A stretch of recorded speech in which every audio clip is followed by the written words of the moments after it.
નમસ્કાર દર્શક મિત્રો, ટીવી18 ન્યૂઝમાં આપનું સ્વાગત છે। ટીવી18 ન્યૂઝ ગુજરાતની પળે પળની ખબર ધરાવતી ગુજરાતી ન્યૂઝ ચેનલ છે। હવે જોઈએ મુખ્ય સમાચાર।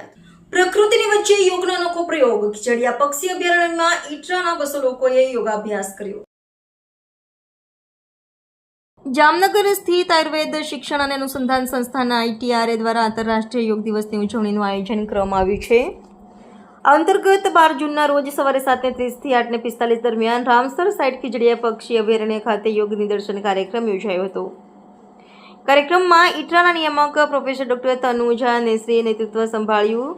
મેરીન નેશનલ પાર્કના deputy conservatory of forest Prasad Ravi Radha Krishnan અને range forest officer Dakshaben Vaghasiya પણ ઉપસ્થિત રહ્યા હતા। કાર્યક્રમમાં ઈટરાનો શૈક્ષણિક અને બિન શૈક્ષણિક સ્ટાફ, ડીન, વિદ્યાર્થીઓને સ્વસ્થ વૃત્તિ યોગ વિભાગના કર્મચારીઓ સહિત 200 લોકોએ ભાગ લીધો હતો।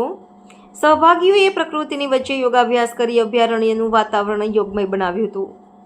વર્ષ 2025માં આંતરરાષ્ટ્રીય યોગ દિવસની ઉજવણીને 10 વર્ષ પૂર્ણ થશે। વિશ્વભરમાં યોગ પ્રત્યે વધી રહેલી જાગૃતિ અને ઉત્સુકતાને ધ્યાનમાં રાખી વિશ્વવિખ્યાત ખીજડીયા પક્ષી અભયારણ્ય ખાતે આ કાર્યક્રમનું આયોજન કરવામાં આવ્યું।